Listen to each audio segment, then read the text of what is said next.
واقعہ کربلا تاریخ کا دردناک واقعہ ہے۔ یہ اقتدار کی جنگ نہیں تھی، اقدار کی جنگ تھی۔ دو شخصیتوں کی لڑائی نہیں تھی، دو نظریات کا ٹکراؤ تھا۔ یہ حق اور باطل کا معرکہ تھا۔ یزید ظلم کا استعارہ ہے، حسین ابن علی امن کی علامت ہے۔ یزید جبر کا پتلا ہے، حسین صبر کا پیکر ہے۔ یزید اپنی بدطینت فطرت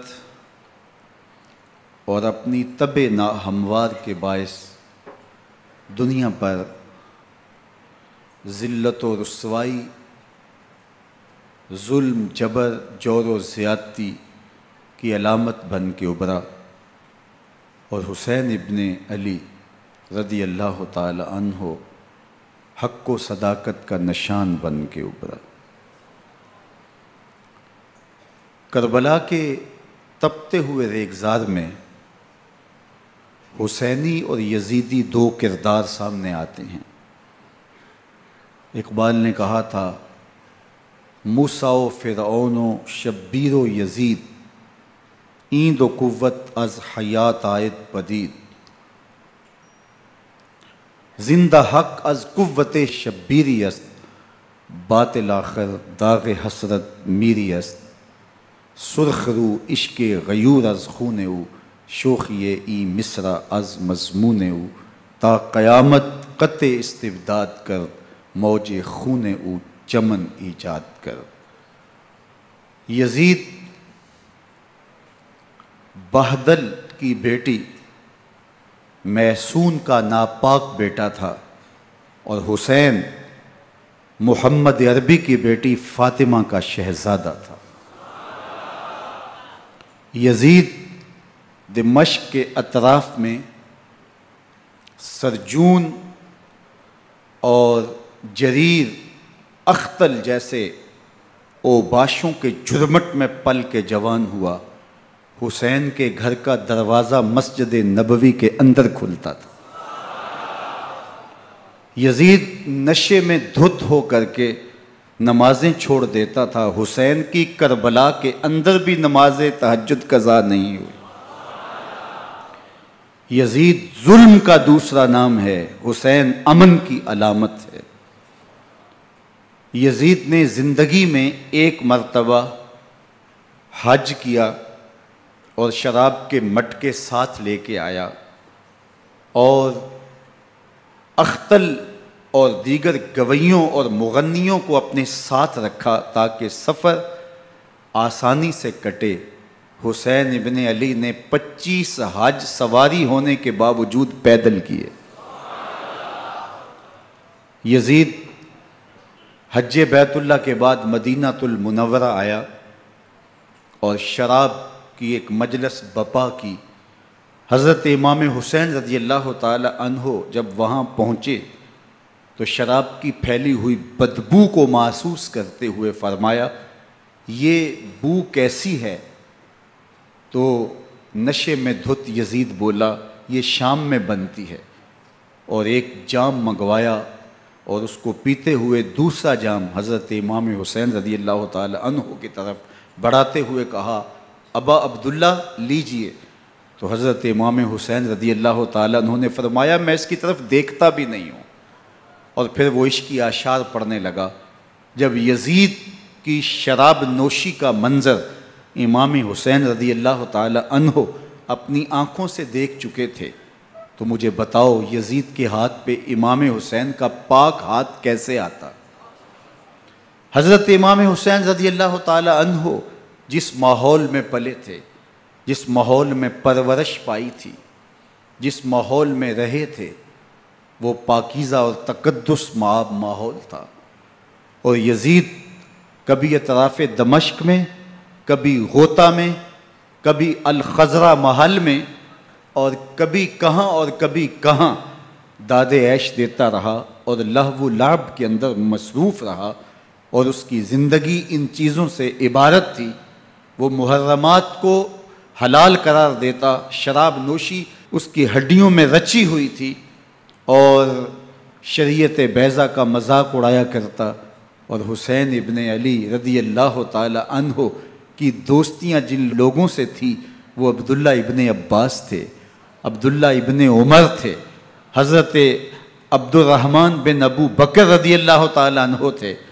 یزید تو جوا کھیلتا رہا، یزید تو قمار بازی کرتا رہا، یزید تو شراب نوشی کرتا رہا، اور حسین ابن علی مسجد نبوی کے ممبر میں حضور کے پہلوؤں میں بیٹھتے رہے۔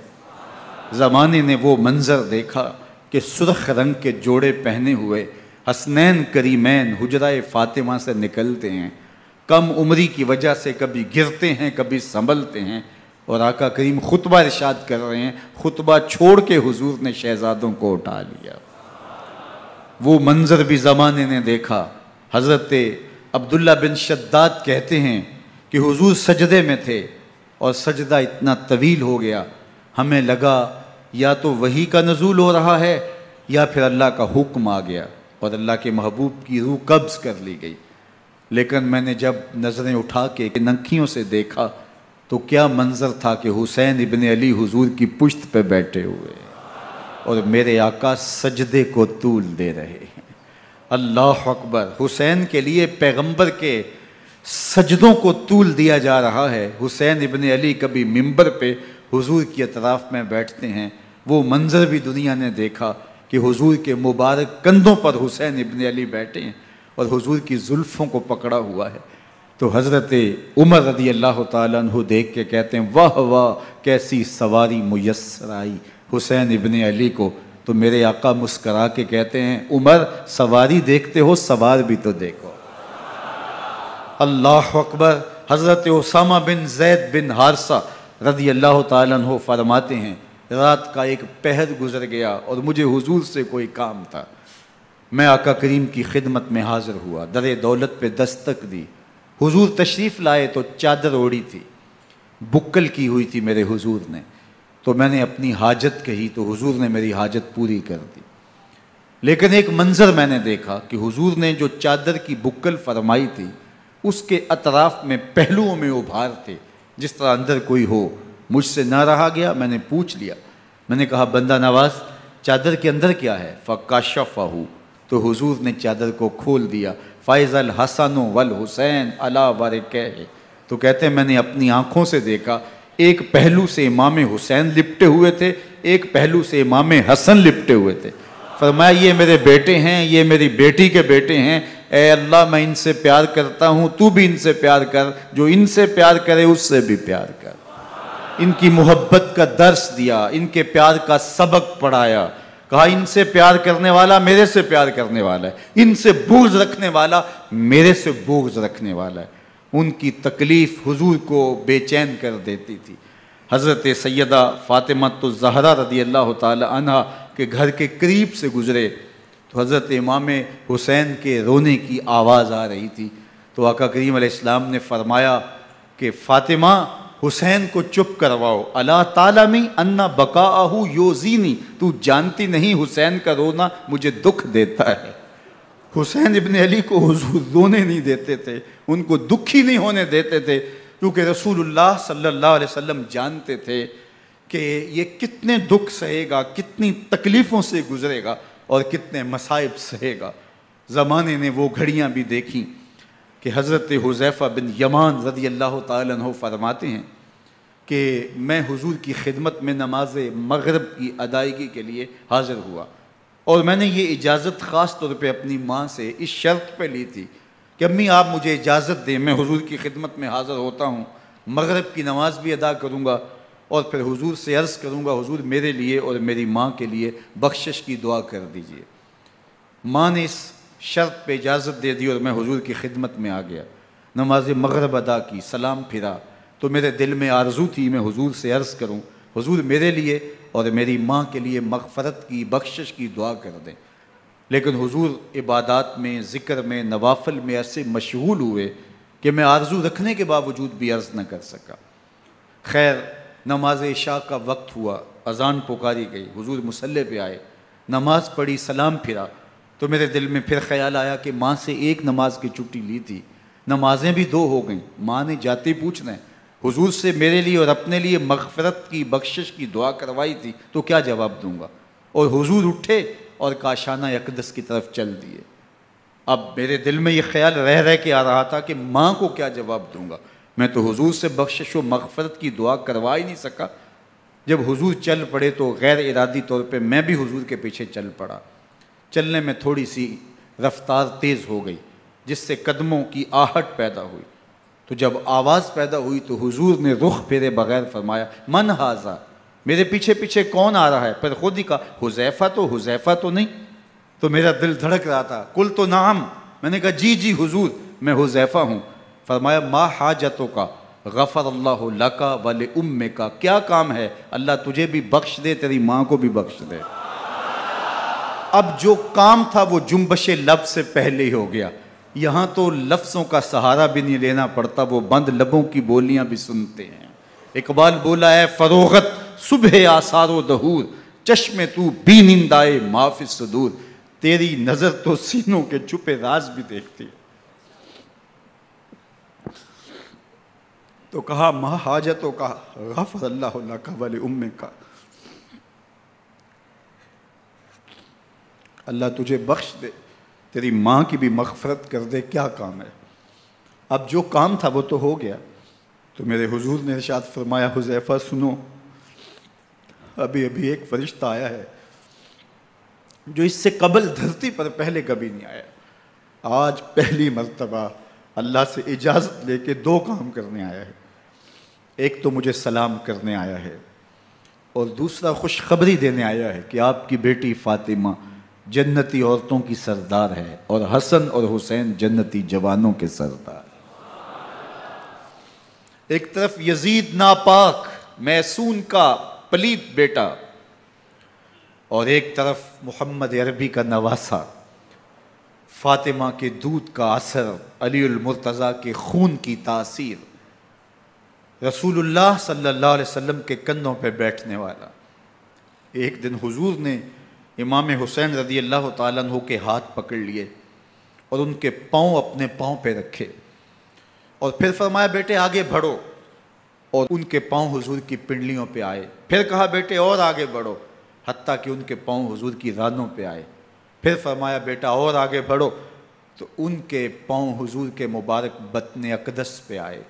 پھر بازوؤں کو کھینچ کے اپنے قریب کیا اور حسین ابن علی کے منہ میں اپنی زبان رکھ دی، اور وہ اس طرح چوس رہے تھے جس طرح کھجور چوسی جاتی ہے۔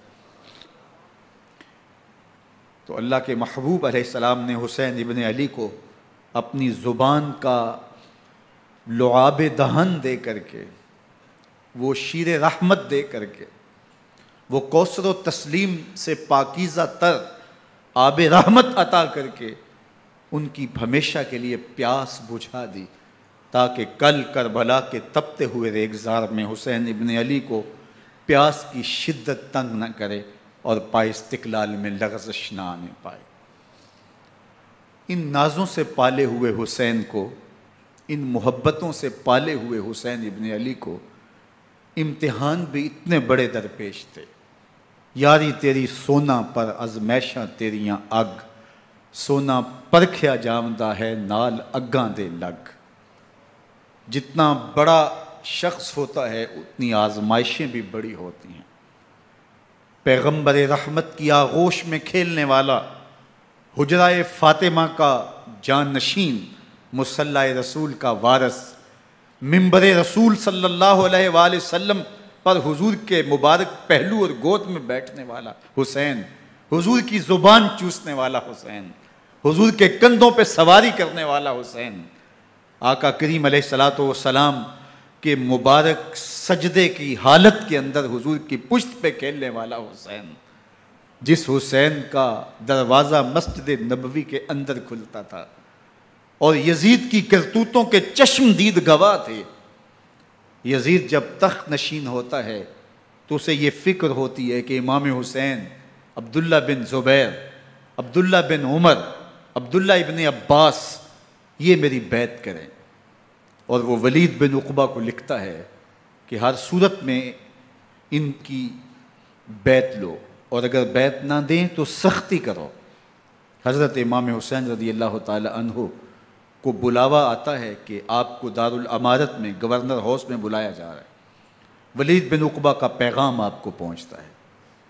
آپ اس وقت فرماتے ہیں کہ اس وقت جو پیغام پہنچا ہے وہ کسی خطرے سے خالی نہیں ہے، تو کچھ سواروں کو ساتھ لیا، کہا تم دارالامارت کے باہر کھڑے رہنا، اگر میری آواز بلند ہوئی تو اندر آ جانا، ورنہ تم انتظار کرنا۔ آپ اندر گئے۔ ولید بن عقبہ نے مروان کو بھی بلایا تھا۔ مروان بن حکم یہ گورنر مدینہ ولید سے پہلے رہ چکا ہے، تو اس نے مشورہ دیا کہ سختی کی جائے۔ خیر ولید بن عقبہ نے کہا کہ یہ خط ہے، حضرت امیر معاویہ کا انتقال ہو گیا اور یزید تخت نشین ہوا ہے، لہٰذا وہ آپ سے بیعت کا مطالبہ کرتا ہے۔ تو حضرت امام حسین رضی اللہ تعالیٰ عنہ نے فرمایا کہ میرے جیسا شخص یوں چھپ کے بیعت نہیں کر سکتا، اور آپ واپس پلٹے۔ مروان بن حکم نے ولید بن عقبہ کو کہا کہ یہ موقع ہے جانے نہ دیا جائے، اگر یہ نکل گئے تو دوبارہ تم قابو نہیں پا سکو گے، اور انہیں یہیں قتل کر دیا جائے۔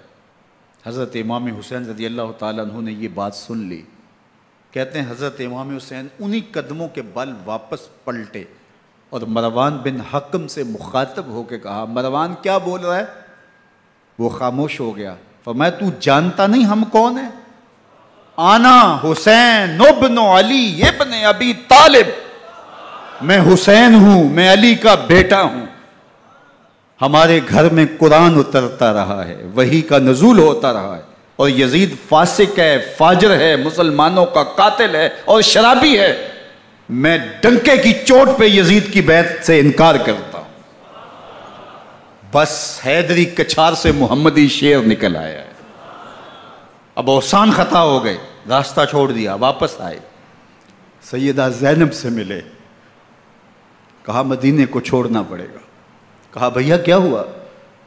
کہا یزید بیعت لینے پہ مصر ہے اور میں کسی صورت بھی بیعت نہیں کروں گا، رسول اللہ کا مدینہ ہمارے خون سے لالہ زار بنے گا، میں نہیں چاہتا کہ حضور کے شہر نور کی حرمت پامال ہو۔ دوستو وہ کیسا منظر ہوگا جب حسین ابن علی نے آخری حاضری حضور کے روضے پہ دی ہوگی۔ حاجی یا معتمر 10 دن کے لیے، 8 دن کے لیے، 20 دن کے لیے مدینہ المنورہ عارضی سکونت اختیار کرتا ہے، اور حضور کے روضہ انور سے، اس شہر نور سے، ان گلیوں سے، ان بام و در سے ایسا مانوس ہو جاتا ہے کہ جب واپس پلٹ رہا ہوتا ہے ان دعاؤں کے ساتھ کہ دوبارہ آنا بھی نصیب ہو، اور اسے لگتا ہے کہ میں دوبارہ بھی بلایا جاؤں گا، لیکن اس کے باوجود شہر حبیب چھوڑنا قیامت سے کم نہیں ہوتا۔ اعظم چشتی مرحوم آخری بار جب حضور کے روضہ انور پہ گئے تو بیمار تھے، ویل چیئر پہ تھے۔ باب بقی سے باہر نکلے تو خادم سے کہا کہ میری ویل چیئر پیچھے سے کھینچو تاکہ میرا رخ روضہ انور کی طرف رہے، اور وہ پیچھے سے کھینچتا چلا جا رہا ہے، اور جب باب مکہ سے پیچھے جنت البقیع کے قریب سے گنبد خضرا نگاہوں سے اوجل ہونے لگا تو اعظم چشتی مرحوم نے کہا، جان بدن سے نکلتی ہے اعظم، جان بدن سے نکلتی ہے اعظم، کوئی آسان ہے مدینے سے جدا ہونا، کوئی آسان ہے مدینے سے جدا ہونا۔ یہ اس شخص کی کہانی ہے جو 10 دن، 5 دن، مہینہ، 2 ماہ وہاں رہتا ہے، اور پھر اس شہر کو چھوڑ کے آنا اس کے لیے آسان نہیں ہوتا۔ اور مجھے بتاؤ کہ حسین جو پیدا مدینے میں ہوا، جس کے گھر کا دروازہ مسجد نبوی کے اندر کھلتا تھا، جو مسجد نبوی کے اندر پرورش پا کے جوان ہوتا ہے اور مدینے کی گلیوں میں کھیلتا رہا، اس حسین ابن علی کے لیے مدینہ چھوڑنا، اور پھر وہ اس بات کا علم اور شعور رکھتے تھے کہ یہ آخری بار حضور کے در پہ حاضری ہے، دوبارہ اس شہر نور میں نہیں آ سکوں گا، تو کیا قیامت ہوگی اور کیا منظر ہوگا۔ محمد بن حنفیہ کے علاوہ خاندان نبوت کے جتنے لوگ تھے ان سب نے شہر مدینہ کو الوداع کہا، اور رات کے موقع میں مدینہ المنورہ کو، مسجد نبوی کو چھوڑ کر کے مکہ کی جانب عازم سفر ہوئے۔ 3 شعبان المعظم کو مکہ المکرمہ پہنچتے ہیں، ادھر کوفیوں کے خطوط آنے شروع ہو جاتے ہیں۔ حضرت امام حسین رضی اللہ تعالیٰ عنہ مسلم بن عقیل رضی اللہ تعالیٰ عنہ کو صورتحال معلوم کرنے کے لیے بھیج دیتے ہیں۔ 40,000 کوفی آپ کے ہاتھ پہ بیعت کر لیتے ہیں۔ ادھر 25 پیدل حج کرنے والے حضرت امام حسین 8 ذی الحج کو احرام باندھتے ہیں، لیکن آپ کو پتہ چلتا ہے کہ حاجیوں کے روپ میں قاتل چھپا دیے گئے، تو آپ اس احرام کو حج کی بجائے عمرے میں بدلتے ہیں اور کوفے کی جانب عازم سفر ہوتے ہیں۔ کائنات والو، ذرا سینے پہ ہاتھ رکھ کے دیکھو کہ یہ کتنا مشکل مرحلہ تھا۔ اس دین کی آبرو کو بچانے کے لیے حضرت امام حسین رضی اللہ تعالیٰ عنہ نے کتنا بڑا قدم اٹھایا۔ آپ کے بہیخہ، دوست، احباب عبداللہ بن عمر یہ سارے روکتے ہیں۔ عبداللہ بن عباس کہتے ہیں حضرت نہ جائیے، الکوفی لا یوفی، کوفی کبھی وفا نہیں کرتے، آپ کے والد کو وہاں شہید کیا گیا، لیکن آپ ایک فرض کو نبھانے جا رہے ہیں۔ میرے غم گسارو، میرے مہربانوں، نہ روکو مجھ کو جانے دو، مجھے نانے کے دی کی ڈوبتی کشتی بچانے دو، میں جاتا ہوں کہ دنیا پر وفا کا نام رہ جائے، میں رہوں نہ رہوں پر عظمت اسلام رہ جائے۔ میں نہیں جاتا تو نبی کے گھر کی آن جاتی ہے، میں نہیں جاتا تو نبی کے گھر کی آن جاتی ہے، تمہارا دین جاتا ہے میری غیرت ایمان جاتی ہے۔ حضرت امام حسین یہاں سے چلتے ہیں، ابھی راستے میں ہی پہنچتے ہیں کہ یہ خبر آتی ہے کہ کوفے والوں نے بے وفائی کر دی، حضرت مسلم بن عقیل رضی اللہ تعالیٰ عنہ کو شہید کر دیا گیا، نعمان بن بشیر معزول کر دیے گئے، ابن مرجانہ ابن زیاد وہاں متعین کر دیا گیا جو سخت گیر شخص تھا، اور اس نے لوگوں کو ڈرایا دھمکایا اور کوفے کے لوگوں کے دل بدل گئے اور وہ بیتیں توڑنے لگے۔ وہ منظر مسجد کوفہ کا کتنا دلگداز تھا، جب امام نماز کے لیے کھڑے ہوئے تو 40,000 لوگ آپ کے پیچھے تھا۔ جب سلام پھیرا اور امام نے دیکھا کہ پیچھے لوگ نہیں ہیں، پھر لوگوں نے اپنے دروازے بھی بند کر لیے۔ رات کی تنہائیاں ہیں اور حضرت مسلم بن عقیل کو کوئی پناہ دینے والا نہیں ہے۔ لوگوں نے دروازے بند کر لیے کہ کہیں ہمارے گھر میں نہ آ جائیں اور ہم مشقت اور حکومتی تشدد کا شکار نہ ہوں۔ کتنا دردناک لمحہ ہے حضرت مسلم بن عقیل رضی اللہ تعالیٰ عنہ پہ، اور پھر حضرت مسلم بن عقیل بے دردی سے شہید کر دیے جاتے ہیں۔ آپ ابھی راستے میں ہیں، یہ ساری کہانی پہنچتی ہے کہ حضرت مسلم شہید کر دیے گئے اور بے دردی سے شہید کر دیے گئے۔ وہ جنہوں نے خط لکھے تھے کہ ہم آپ کے ساتھ ہیں اور ہم منتظر ہیں، چشم برا ہیں، آپ کے قدموں کی چاپ سننے کے لیے بےتاب ہیں، آج انہوں نے بیتیں توڑ دی۔ 40,000 کوفی منحرف ہو گئے۔ مسجد کوفہ کا وہ منظر کس قدر روح کو تڑپا دینے والا تھا۔ ہم پچھلے سال عصر اور مغرب کے درمیان جب کوفہ پہنچے تو سورج ڈوبنے کے قریب تھا۔ میں نے اپنی زندگی میں اتنا اداس موسم کہیں نہیں دیکھا جتنا اداس موسم کوفے میں دیکھا۔ ایسے لگتا تھا جس طرح کوفے کی آب و ہوا آج بھی شرمندہ ہے۔ جو مسلم بن عقیل اور خاندان نبوت کے ساتھ اہل کوفہ نے کیا، حضرت امام حسین رضی اللہ تعالیٰ عنہ کو ان کے بہی خواہوں نے، اعزاء نے، اقرباء نے، دوستوں نے، آوان و انصار نے، ساتھیوں نے کہا کہ حضرت حالات یکسر تبدیل ہو گئے، اب ہمیں مراجعت کر جانی چاہیے، واپس پلٹ جانا چاہیے۔ تو حضرت امام حسین کافی سوچ بچار میں رہے، پھر اس کے بعد آپ نے فیصلہ کیا کہ ہم آگے بڑھیں گے۔ دوستوں نے کہا کہ حضرت اگر آپ آگے بڑھیں گے تو ہمیں لگتا ہے کہ وہ آپ کے ساتھ سلوک اچھا نہیں کریں گے اور آپ بچوں کے سامنے پیاسے شہید کر دیے جائیں گے۔ تو حضرت امام حسین رضی اللہ تعالیٰ عنہ نے وہاں ایک خطبہ ارشاد فرمایا کہ لوگوں تم جو مجھے بتا رہے ہو مجھے اچھی طرح معلوم ہے، جو تم مجھے منظر پیش کر رہے ہو وہ میری نگاہوں میں ہے، اور جو کچھ ہونے والا ہے چشم تصور وہ منظر دیکھ رہی ہے۔ کیونکہ حضرت امام حسین رضی اللہ تعالیٰ عنہ کی شہادت کی خبر حضرت امام حسین کے پیدا ہوتے ہی خاندان نبوت میں عام تھی۔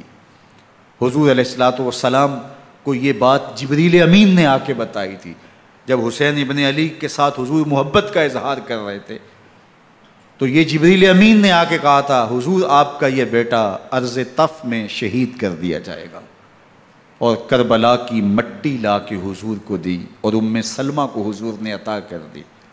حضرت ام سلمہ کہتی ہیں کہ ایک دن میں سوئی تو خواب دیکھا کہ حضور کے مبارک بال بکھرے ہوئے ہیں اور سخت پریشان ہیں، تو میں نے کہا کہ حضور آپ کی یہ کیا حالت ہے؟ وَبِيَدِهِ قَارُورَةٌ، اور حضور کے ہاتھ میں ایک شیشی ہے، فیہا دمن، جس کے اندر خون ہے۔ تو میں نے کہا حضور یہ کیا؟ فرمایا میں قتل گاہ حسین سے آ رہا ہوں اور یہ حسین ابن علی کا خون ہے۔ تو کہا 10 محرم کا دن تھا، دوپہر کا یہ منظر تھا، میں کیلولہ کر کے اٹھی، جب میں نے دیکھا تو وہ شیشی جس میں کربلا کی مٹی رکھی تھی وہ خون بن چکی تھی۔ تو یہ خبر پہلے دی گئی تھی، یہ بتا دیا گیا تھا۔ فرمایا میرے دوستو جو تم مجھے بتاتے ہو میں اس سے بے خبر نہیں ہوں، یہ سب کچھ ہونے والا ہے، لیکن اس کے باوجود میں کیوں جا رہا ہوں؟ تو آپ کا ایک تاریخ ساز جملہ ہے جو کربلا کے فلسفے کو ہمارے سامنے رکھتا ہے کہ یہ اتنا بڑا امتحان کیوں دیا۔ حضرت امام حسین رضی اللہ تعالیٰ عنہ نے فرمایا وَلَكُمْ فِيَّ أُسْوَةٌ، میں اس لیے جا رہا ہوں قیامت تک ظلم، جبر اور ناانصافی کے خلاف کھڑے ہونے والوں کے لیے کوئی نمونہ تو ہو۔ میری زندگی قیامت تک ظلم، جبر اور استحصالی نظام کے خلاف کھڑے ہونے والوں کے لیے نمونہ ہے۔ تو حضرت امام حسین رضی اللہ تعالیٰ عنہ نے حق اور باطل کے درمیان ایک سرخ لکیر کھینچ دی اپنے خون سے۔ اب حق اور باطل کا امتیاز کرنا مشکل نہیں ہے، کوئی باطل پہ اڑا رہے تو الگ بات ہے، لیکن امتیاز کرنا مشکل نہیں ہے۔ حدود بالکل واضح کر دیں۔ اقبال نے یہاں کتنی خوبصورتی کے ساتھ اس مضمون کو نبھایا۔ سرخ رو عشق غیور از خون او، شوخی این مصرع از مضمون او، تا قیامت قطع استبداد کر، موج خون او چمن ایجاد کر۔ ایک جہاں آباد کر دیا، حق اور باطل کی راہیں اجال دی۔ اب لوگوں کو یزید کا چہرہ پہچاننے میں دیر نہیں لگتی، وقت کے ہر یزید کا چہرہ آسانی سے پہچانا جا سکتا ہے۔ یہ معرفت زمانے کو کروائی کس نے؟ حسین ابن علی نے کروائی رضی اللہ تعالی عنہ۔ تو حضرت امام حسین نے فرمایا کہ جو میرے ساتھ ہونے والا ہے میں اچھی طرح جانتا ہوں، لیکن میں اس کے باوجود آگے بڑھوں گا۔ پھر بڑھے اور کربلا میں جا کے خیمہ زن ہو گئے۔ 7 محرم کو پانی بند کر دیا گیا۔ پانی بند ہوا تو کھانا بھی میسر نہیں تھا، لیکن ذکر پانی کا ہوتا ہے اس لیے کہ کھانے کے بغیر انسان کئی دن کاٹ لیتا ہے، لیکن پانی کے بغیر گزر نہیں ہوتی۔ تو فرات کی نہر سامنے اپنی موجوں کے ساتھ چمک رہی ہے، لیکن ایک قطرہ آب بھی آل رسول کو نہیں دیا جا رہا۔ کائنات کے اندر ایسے انوکھے امتحان بھی ہوتے ہیں۔ وارث ہوں ساقی کوثر کے، مالک ہوں حوض کوثر کے، اور بیٹے ہوں ساقی کوثر کے، اور آج ایک بوند پانی کی بھی میسر نہ ہو۔ صبر کا امتحان ہے، عزیمت کا امتحان ہے۔ حضرت امام حسین رضی اللہ تعالیٰ عنہ خیمہ زن ہو گئے۔ 3 دن تک پانی بند رہتا ہے۔ 9 محرم کو رات کی تنہائی میں حملہ آور ہونا چاہتے ہیں، لیکن آپ نے کہا کہ ہمیں اللہ کے حضور عبادت اور ذکر کے لیے وقت دیا جائے۔ ساری رات ذکر میں گزرتی ہے، عبادات میں گزرتی ہیں۔ رات کے اندھیرے میں آپ چراغ بجھا دیتے ہیں۔ آوان و انصار کو کہتے ہیں کہ ان کی دشمنی میرے ساتھ ہے، انہیں میرا خون چاہیے، اگر تم رات کی تاریکی میں نکل جاؤ تو میں تم سے کوئی مواخذہ نہیں کروں گا، اور یہ بھی تمہارا پیچھا نہیں کریں گے، اس لیے کہ ان کا مطلوب تم نہیں ہو، ان کا مطلوب میں ہوں۔ جب چراغ جلایا تو کوئی بھی نہیں گیا۔ مسلم بن اوسجہ کھڑے ہو کے کہتے ہیں حضرت اگر ہمارے بدن کو 70 بار کاٹا جائے اور جلایا جائے اور ہواؤں میں اڑا دیا جائے پھر بھی آپ کا ساتھ نہیں چھوڑیں گے۔ 70 سال کے بوڑھے ہیں حبیب بن مظاہر، کہتے ہیں حضرت آپ کو چھوڑ کے جائیں کہاں، آپ کو چھوڑ کے جائیں کہاں، کوئی ساتھ چھوڑنے کے لیے تیار نہیں ہے۔ پیاس ہے، سخت گرمی ہے، کربلا کا ماحول ہے، 72 افراد اور خاندان کی خواتین میدان کربلا میں خیمہ زن ہیں۔ دوسری طرف لشکر اعداء اشقیا 22,000 کی تعداد میں مقابلے میں، ایک روایت 30,000 کی ہے۔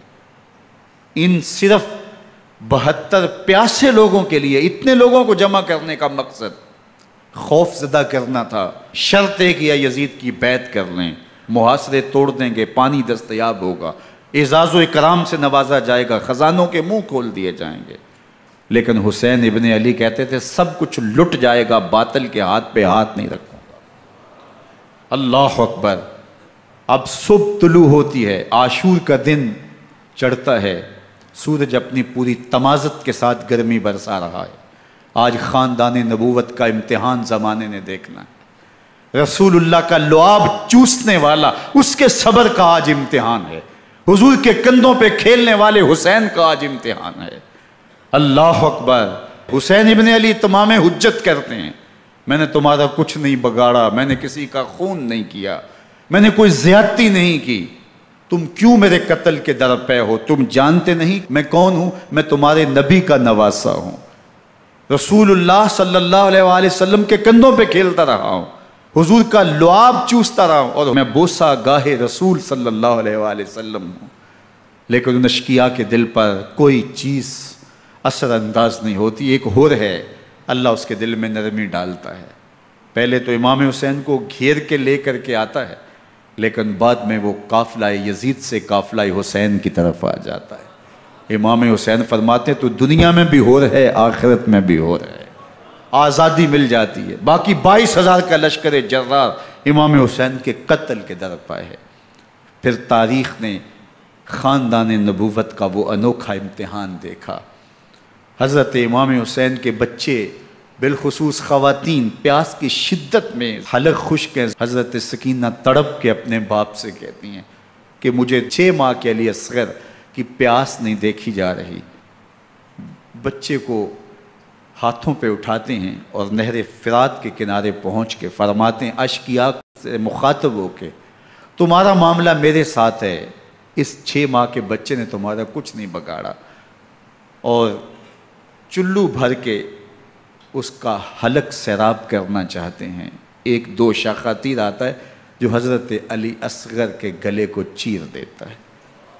راوی لکھتے ہیں کہ وہ عام تیر نہیں تھا، جانوروں کو شکار کرنے کے لیے جو بڑے تیر ہوتے ہیں وہ 2 شاخہ تیر تھا۔ وہ گردن کو کاٹ دیتا ہے، خون بہنے لگتا ہے، گردن لٹک جاتی ہے۔ حضرت امام حسین وہ بہتا ہوا خون اپنے چلو میں لیتے ہیں اور آسمان کی طرف اچھال کے کہتے ہیں مالک حسین کی یہ قربانی بھی قبول فرما۔ یہ تماشا لب بام نہیں ہے، بچہ بیمار ہو ڈاکٹر جواب دے دیں، ماں باپ کے ہاتھ پھول جاتے ہیں، زندگی کی سانسیں ابھی چل رہی ہوتی ہیں، لیکن ڈاکٹر کہے کہ یہ میرے بس کا روگ نہیں ہے، کہیں اور لے جاؤ، تو زندگی کا لف و نشر غیر مرتب ہو جاتا ہے۔ میں سلام پیش نہ کروں حسین ابن علی کو، 6 ماہ کا علی اصغر ہاتھوں میں دم توڑتا ہے، گردن لٹک جاتی ہے، خون بہہ رہا ہے، اب خیموں کی طرف بڑھ رہے ہیں، لیکن زبان پہ شکایت نہیں ہے، کہتے ہیں مالک حسین کی یہ قربانی قبول کر لے۔ اب خیموں کی طرف آنا، شہر بانوں ام رباب سیدہ زینب حضرت سکینہ سلام اللہ علیہا کا سامنا کوئی آسان کام نہیں تھا، لیکن حسین ابن علی آتے ہیں، شہزادے کو یہاں خیموں کے قریب رکھ کے کہتے ہیں کہ یہ حوض کوثر سے سیراب ہو گیا ہے۔ اللہ اکبر، کوہرام مچ جاتا ہے خیموں کے اندر، کیا منظر ہوگا اور ان کو کن الفاظ کے پیرائے میں ڈھال کر کے ان کیفیات کو بیان کیا جا سکتا ہے جو اہل بیت کے خیموں کے اندر علی اصغر کی شہادت کے بعد کا منظر رقم ہو رہا ہوگا۔ اللہ اکبر، ادھر عشقیہ آوازیں دے رہے ہیں، مبارزت کے لیے پکار رہے ہیں۔ زمانے نے پھر وہ منظر بھی دیکھا کہ جوان بیٹے کو 18 سال کی کمائی حضرت امام حسین میدان عمل میں بھیج رہے ہیں۔ وہ علی اکبر جو حسین کا نور نظر ہے، آنکھوں کا قرار ہے، دل کی تسکین ہے۔ اور پھر حضرت علی اکبر جب گھوڑے کی زین سے فرش زمین پہ گرتے ہیں تو باپ کو آواز دیتے ہیں، اور حضرت امام حسین جو ہے وہ آگے جا کے بیٹے کی لاش اٹھاتے ہیں۔ اللہ اکبر، 18 سال کے بیٹے کی لاش کو کندھوں پہ اٹھا کے خیموں تک لاتے ہیں اور ہاتھ پھیلا کے کہتے ہیں مالک حسین کی یہ قربانی بھی قبول فرما۔ کبھی قاسم بن حسن کی لاش اٹھا کے لاتے ہیں، کبھی اون و محمد کی لاشیں اٹھا کے لاتے ہیں، بتیجوں کی، بھانجوں کی، بھائی عباس کے کٹے ہوئے بازو اور زخموں سے چھدا ہوا لاشا۔ کیا کیا قیامتیں تھیں جو اس کربلا کے ایک میدان کے اندر نہیں توڑی گئیں۔ حضرت امام حسین پر دکھ پہ دکھ، تکلیفوں پہ تکلیفیں، اب 71 لاشیں اٹھا کے خیموں تک پہنچا چکے، اور ادھر مبارزت کی دعوت دی جا رہی، آؤ میدان عمل میں آؤ، اب دیر کیوں کر رہے ہو۔ رسول اللہ کا حرم، رسول اللہ کی شہزادیاں جو نازوں میں پلی تھیں، وہ کلیاں جو شبنم کا بوجھ بھی گوارا نہیں کر سکتی تھی، آج مصیبتوں کے پہاڑ ٹوٹ گئے۔ حضرت امام حسین کبھی شہربانوں کو، کبھی ام رباب کو دلاسا دیتے ہیں، کبھی حضرت زینب کو کہتے ہیں۔ حضرت زینب کربلا کے اس میدان کے اندر بڑے حوصلے کے ساتھ اپنے بھائی کے ساتھ کھڑی رہی، اپنے 2 بیٹے راہ خدا میں پیش کیے، ان کی لاشیں وصول کیں، لیکن زینب جس جرأت کے ساتھ، جس پامردی کے ساتھ اس سارے منظر کو حوصلے کے ساتھ سہتی رہی، وہ یقیناً حوصلہ سیدہ زینب سلام اللہ علیہا کا ہی ہے۔ لیکن یہ وہ منظر تھا کہ زینب کا دل بھی ڈول گیا جب حسین ابن علی گھوڑے پہ بیٹھنے لگے، اور ان کو گھوڑے میں بٹھانے والا کوئی نہیں تھا، اور جو بھی سوار جاتا پھر واپس اس کی لاش ہی آتی اور حسین ابن علی لے کے آتے۔ آج حسین ابن علی جا رہے ہیں، زندگی کا سارا سرمایہ لٹ رہا ہے، حضرت زینب سلام اللہ علیہا سنبھل نہیں رہی۔ حضرت امام رضی اللہ تعالیٰ عنہ اٹھے اور آپ نے حضرت زینب کو صبر کی تلقین کی اور کہا کہ صبر ہی بہترین ذریعہ ہے اور اللہ کی قربت کا ایک بہترین سبب ہے، اور ان کو صبر کی تلقین کرتے ہوئے فرمایا کہ میرے بعد تم نے اس ذمہ داری کو سنبھالنا ہے، اور ان مخدرات اسلام کی، ان شہزادیوں کے پردے کی تم نے حفاظت کرنی ہے۔ اور پھر گھوڑے کی زین کس کے امام حسین لشکر اشقیاء کی طرف بڑھتے ہیں۔ اب خیموں سے سسکیوں کی آواز آ رہی ہے، ان کا سردار، ان کا تاجدار آج سب کو چھوڑ کے کربلا کے میدان کی طرف بڑھ رہا ہے۔ جرم کیا کیا، قصور کیا کیا، اس نے کیا زیادتی کی کہ آج نیزوں اور انیوں کے مقابلے میں 22,000 کا لشکر حضرت امام حسین پہ ٹوٹ پڑتا ہے۔ آپ پھر اتمام حجت کرتے ہیں، میں نے کسی کو قتل نہیں کیا، خون ناحق نہیں بہایا، میرے خون کے درپے کیوں ہو، اپنی آخرت کیوں برباد کرتے ہو، تم جانتے نہیں میں کون ہوں، میں تمہارے نبی کا نواسا ہوں۔ لیکن ابن زیاد کہتا ہے مقابلے میں آؤ۔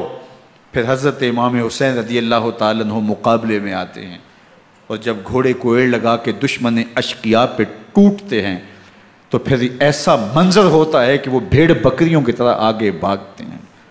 71 زخم کلیجے پہ لیے شجاعت کا یہ پیکر جب میدان میں آتا ہے، آواز آتی، یہ کون ذی وقار ہے، بلا کا شاہ سوار ہے، لباس ہے پھٹا ہوا غبار سے اٹا ہوا، تمام جسم نازنی چدا ہوا کٹا ہوا، یہ نبی کا نور عین ہے، یہ بالیقین حسین ہے، یہ حسین ابن علی ہے رضی اللہ تعالیٰ عنہ۔ پھر چاند بادلوں میں گھر جاتا ہے، شامی غنڈے تیر برساتے ہیں، تلواروں سے آپ کے بدن پر ضربیں لگاتے ہیں اور نیزوں سے آپ کے بدن کو پرو دیتے ہیں۔ جب آپ کا پیراہن بعد میں اتارا گیا تو آپ کے پیراہن میں 122 سوراخ تیروں کے تھے، 33 زخم تلواروں کے اور 34 گھاؤ نیزوں کے تھے۔ جب گھوڑے کی زین سے فرش زمین پر آئے، بدن چھلنی تھا، زخم زخم سے خون بہہ رہا تھا، 3 دن کا پیاسا حسین، اللہ اکبر، بدن زخموں سے چور، 71 لاشیں کلیجے پہ لیے، مخدرات اسلام کے پردے کا خیال دل میں الگ ہے، لیکن گھوڑے کی زین سے جب فرش زمین پہ امام حسین آتے ہیں، زبان پہ ہائے نہیں، نالا و شیون نہیں، چیخ و پکار نہیں، آتے ہی پیشانی سجدے میں رکھتے ہیں اور پکارتے ہیں اللہم ردن بقضائک وصبرن علی بلائک تسلیما لامرک سبحان ربی العالی۔ مالک گھر لٹا کے، بچے لٹا کے، خاندان سب کچھ قربان کر کے، اپنے بدن کو زخموں سے چھلنی کروا کے، تیروں اور نیزوں کی انیوں سے اپنے آپ کو زخمی کروا کے، تیرے حضور سر جھکا کے یہ اقرار کرتا ہوں کہ حسین تیری تقدیر پہ راضی ہے، مالک تو بھی بتا، تو بھی حسین پہ راضی ہوا ہے کہ نہیں ہوا۔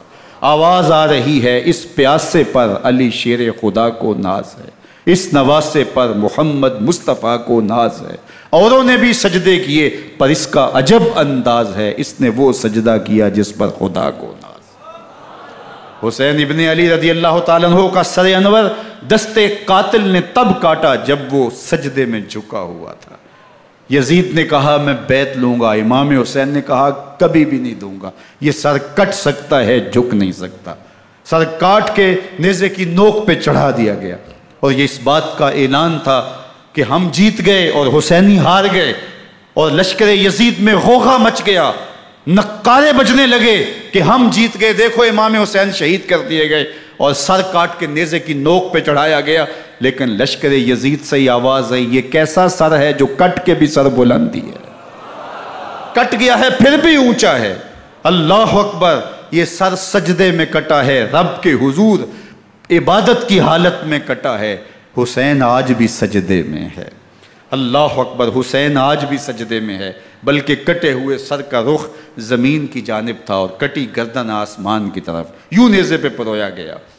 اللہ اکبر، ایک شاعر نے نقشہ کھینچا، بآنکھ سر نیزے پہ اور سوئے زمین ہے روح، یعنی سجدہ ثانی کی ہے آرزو۔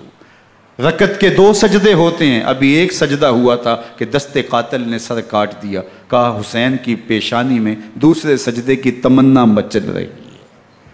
یہ تھا حسین ابن علی کا سجدہ، ساری زندگی رب کے حضور سجدہ قضا نہیں ہونے دیا۔ آج پانی نہیں ہے، اللہ اکبر، آج تیمم کر لیتے ہیں، آج اپنے خون کو اوڑھ کر کے حسین نے اپنی پیشانی اپنے مالک کے حضور جھکا کر کے عظیمت کی وہ انوکھی داستاں رقم کر دی کہ صدیاں گزرنے کے باوجود بھی ان کی یادوں کے چراغ روشن ہیں۔ جب حضرت امام حسین اور دوسرے آیان و انصار کو شہید کر دیا گیا تو ان کے سر نیزوں کی نوک پہ چڑھا دیے گئے، حضرت امام حسین کا کٹا ہوا سر اور باقی 71 افراد کے کٹے ہوئے سر نیزوں کی نوک پہ، اور 10 سواروں کو ابن سعد نے کہا کہ ان کو رون دو، اور گھوڑوں کی ٹاپوں تلے حضرت امام حسین رضی اللہ تعالیٰ عنہ اور ان کے آوان و انصار کو جو ہے وہ روندا گیا، حتیٰ کہ ان کی استخوان مبارک، ان کی ہڈیاں بھی چور چور ہو گئیں۔ روننے سے قبل ان کا لباس اتار لیا، ان کے کپڑے اتار لیے گئے۔ اللہ اکبر، کیسی دردناک گھڑیاں تھیں۔ یزید کا صرف یہی بد کرداری کا مرحلہ نہیں تھا، اس کربلا کے صحرا کے اندر یزید نے جس طرح امام حسین رضی اللہ تعالیٰ عنہ کو شہید کیا اور حضرت امام حسین کے خاندان کو شہید کیا، جب مدینہ المنورہ پر یزید نے مسلم بن عقبہ کو مقرر کیا، جس کو بزرگوں نے مصرب بن عقبہ کہا ہے، تو اس کو کہا 3 دن تک مدینے کا حرم تمہارے لیے حلال ہوگا، جو چاہو تم کرنا، اور شامی فوجوں کو اجازت ہوگی۔ تو وہاں بھی انہوں نے 10,000 تابعین اور 700 صحابہ کو شہید کیا۔ حضرت ابو سعید خدری رضی اللہ تعالیٰ عنہ گھر سے باہر نکلے، کافی بوڑھے ہو چکے تھے، تو انہوں نے حضرت ابو سعید خدری کو پکڑ لیا، کہا تم کون ہو؟ کہا مجھے ابو سعید خدری کہتے ہیں۔ تو کہا ہاں تمہارا نام سنا ہے، اور داڑھی سے پکڑ کے کھینچا اور کہا کہ ہے تمہارے پاس جو ہمیں دو؟ تو کہا کہ میرے پاس تو کچھ بھی نہیں، میں تو فقیر آدمی ہوں۔ تو ان کے گھر ان کو لے گئے، تو 2 کبوتر رکھے تھے حضرت ابو سعید خدری نے، تو وہ کبوتر لوٹ کے لے گئے۔ اللہ اکبر۔ حضرت ابن سنان رضی اللہ تعالیٰ عنہ کو، جو حضور کے علم بردار تھے فتح مکہ کے دن، ان کو ستو پہلے پلائے اور پھر ان کی گردن کاٹی گئی، اور کہا یہ ہے وہ ستو جو تم زندگی میں آخری بار پیو گے۔ ایک گھر میں داخل ہوئی شامی فوج، تو ایک خاتون کے ابھی ابھی بچہ پیدا ہوا تھا، اور قابلہ نے، دائیہ نے، وہ بچہ ماں کی چھاتی پہ لٹایا، اور وہ ماں کا پہلا دودھ پی رہا تھا۔ تو یہ جا کے کہنے لگے نکالو تمہارے پاس جو کچھ ہے۔ تو اس خاتون نے کہا تم جانتے ہو یہ بچہ کون ہے؟ تو انہوں نے کہا ہم نہیں جانتے۔ کہا یہ حضرت ابن ابی کبشہ انماری رضی اللہ تعالیٰ عنہ کا بچہ ہے، اور یہ وہ صحابی ہیں کہ جو بیت الشجرہ کے موقع پہ حضور کے ہاتھ پہ بیعت کرتے ہیں۔ انہوں نے اس چیز کا لحاظ نہ کیا کہ جو کچھ ہے وہ ہمیں دو، ورنہ تیرے بچے کو نہیں چھوڑیں گے۔ تو ماں بچے سے مخاطب ہو کے کہتی ہے، ابھی بچہ پیدا ہوا ہے اور ماں سے پہلا دودھ پی رہا ہے، کہ بیٹے اگر میرے پاس کچھ ہوتا، وہ قیمتی سے قیمتی چیز بھی ہوتی، تیری جان کے لیے قربان کرتی، لیکن اس وقت میرے پاس کچھ ہے نہیں۔ تو ایک شکی آگے بڑھا اور بچے کو ایک ٹانگ سے پکڑ کے کھینچ کے دیوار کے ساتھ پٹک کے مارا، جس سے دماغ کا بھیجا نکل گیا۔ کیا کیا زیادتیاں نہیں کی۔ 700 صحابہ حرہ کے واقعہ میں شہید کیے یزید نے، اور 10,000 تابعین شہید کیے۔ مسجد نبوی میں ممبر رسول کے ساتھ گھوڑے باندھے، اور وہ ممبر رسول اور مصلی رسول کے قریب لید کرتے رہے۔ حضرت سعید عبد المسیب فرماتے ہیں میں نابینا تھا اور حضور کے روضہ انور کے پاس بیٹھا تھا، اور یزید کے سپاہی آتے، جو بھی مسجد میں نظر آتا پکڑ کے لے جاتے، مجھے نابینا سمجھ کے چھوڑ دیتے، لیکن میں پریشان تھا کہ ظہر کا وقت ہوگا، عصر کا وقت ہوگا، مغرب عشاء کا وقت ہوگا، نہ اذان، نہ اقامت، نہ جماعت، تو کیسے مجھے پتہ چلے گا کہ نماز کا وقت ہو گیا، اور کیسی میری نمازوں کا کیا بنے گا؟ میں اس فکر میں بیٹھا تھا۔ لم ازل اسمع الاذان والاقامت من قبر رسول اللہ صلی اللہ علیہ وآلہ وسلم۔ فرماتے ہیں جب بھی پھر نماز کا وقت آیا، گنبد خضرا سے اذان کی بھی آواز آئی، اقامت کی بھی آواز آئی۔ 3 دن تک مسجد نبوی کے اندر گھوڑے بندے رہے، اور مدینہ کی حرمت پامال کی۔ مدینہ کے گھروں کے اندر یہ بدکماش داخل ہوئے، اور جو بدکاریاں انہوں نے کی، کلیجہ منہ کو آتا ہے۔ 1002 شیزائیں ان بدکاروں کی بدکاریوں کی وجہ سے کنواری حالت کے اندر حاملہ ہوئی۔ 3 دن تک مدینے کا حرم انہوں نے پامال کیا، اور پھر مکہ المکرمہ میں کعبۃ اللہ پر گولے برسائے، اور کعبہ کا غلاف جل گیا۔ وہ تو یزید مر گیا، اور حضرت عبداللہ ابن زبیر رضی اللہ تعالیٰ عنہ نے اپنی خلافت کا اعلان کیا۔ یزید کے یہ کرتوت تھے، ادھر اہل مدینہ کو ستایا، ادھر اہل مکہ کو ستایا، اور رسول اللہ صلی اللہ علیہ وسلم کے خانوادے کی بے حرمتی اور توہین کی۔ نہ صرف انہیں قتل کیا گیا، ان کی لاشوں پہ گھوڑے دوڑائے۔ ابن سعد اور شمر جو ہے وہ خیموں میں داخل ہوا، اور مخدرات اسلام کی چادریں چھیننے کی کوشش کی۔ حضرت زینب سلام اللہ علیہ نے مخاطب ہو کے کہا ہمارے چہرے کے رکھوالے چلے گئے ہیں، ظالم تو خیال نہیں کرتا ہم رسول اللہ کی بیٹیاں ہیں۔ حضرت شہربانو، حضرت زین العابدین اور حضرت زینب سلام اللہ علیہم، ان تینوں کو ایک اونٹ پہ باندھا گیا، اور باقی اونٹوں پہ باقی سادات کو، حضور کی شہزادیوں کو باندھا گیا، رسیوں میں جکڑا گیا، اور اونٹوں پہ باندھ کر کے کوفے کی جانب آگے آگے شہیدوں کے سر چل رہے ہیں، اور پیچھے یہ قافلہ چل رہا ہے۔ اور جب یہ قافلہ وہاں سے گزرا جہاں لاشیں پڑی تھیں، امام زین العابدین 14 سال کے تھے اور بیمار تھے، اور ان کا حوصلہ نہ ہوا، وہاں غشی ان کے اوپر آنے لگی، اور وہ منظر ابن کثیر نے، باقی لوگوں سب نے لکھا ہے کہ پھر جب ان کی یہ حالت ہوئی تو پھر سیدہ زینب سلام اللہ علیہ، جنہوں نے ابھی تک بڑے حوصلے کے ساتھ ساری مشکلات کا مقابلہ کیا تھا، اب ان کے بندن ٹوٹ گئے اور آنکھوں سے آنسو بہنے لگے، اور سیدہ زینب نے امام حسین رضی اللہ تعالیٰ عنہ کی لاش پہ کھڑے ہو کے، اور وہ روندی ہوئی لاش، ٹوٹی ہوئی ہڈیاں، اور وہ برینا بدن، کٹا ہوا سر نیزے کی نوک پہ، اور لاش یہ پڑی ہے، تو حضرت سیدہ زینب نے مدینے کی طرف منہ کر کے جو ہے وہ حضور سے فریاد کی، یا محمد آہو، یا محمد آہو، ھذا حسین بالآراء مزمل بالدماء، یا محمد آہو بناتوں کا سبایا۔ یا رسول اللہ، اے پیارے آقا، یا جد آہو، اے ہمارے نانا محترم، یہ دیکھیے آپ کا حسین پڑا ہوا ہے۔ بدن سے کپڑے اتار لیے گئے، خاک ہوائیں اڑا رہی ہیں، اور اس کے اوپر چادر جو ہے وہ مٹی کی پڑ گئی ہے۔ حضور آپ کی اولاد کاٹ دی گئی، اور پھر کہا بناتوں کا سبایا، حضور دیکھیے آپ کی بیٹیوں کے ہاتھ باندھ دیے گئے ہیں، اونٹوں پہ کس دیا گیا ہے، سر شہیدہ آگے آگے چل رہے ہیں، اور حضرت سیدنا امام حسین کا آگے آگے سر ہے۔ راستے کے اندر ایک جگہ آئی، رات گزری اور ان کو اتارا گیا۔ رات کا موقع تھا، ایک خاتون آئی اور اس نے کوئی کھانا پیش کیا ان کو، اور کہا کہ میں کسی زمانے میں حضرت سیدہ فاطمہ الزہرا کی نوکری کیا کرتی تھی، ان کی لونڈی تھی، ان کی کنیز تھی، اور آج مجھے پتہ چلا کہ آپ لوگ گزر رہے ہیں، تو میں نے کہا کہ میں اپنی مخدومہ کے خاندان کی خدمت کروں۔ اور پھر اس نے کہا کہ اس وقت سیدہ کی گود میں ایک 6-7 ماہ کی بچی تھی جس کو زینب کہا کرتے تھے، تو سیدہ زینب نے کہا کہ اماں اگر پہچانتی ہو تو وہ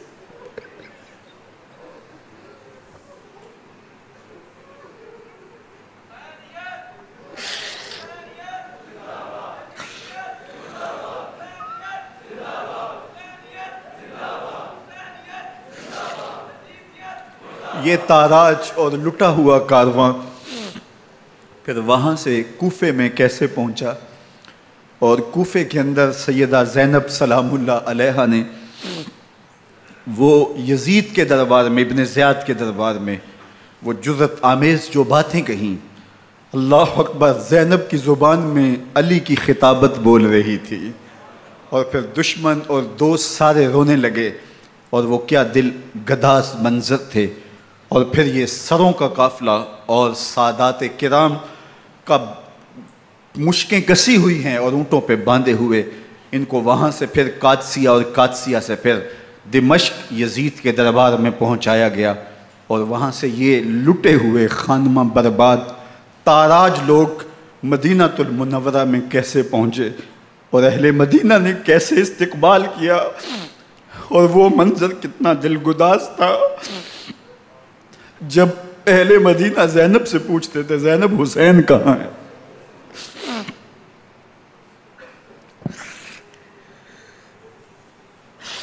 بے مروت بے وفا تیرا بھی کیا افسانہ ہے، جس نے اپنی ہی شمع کو گل کیا تو وہ پروانہ ہے۔ اپنے پیغمبر کے شہزادوں کو اور اپنے پیغمبر کی شہزادیوں کو جو دکھ اس امت نے دیے، یہ کائنات کی ایک انوکھی داستان ہے۔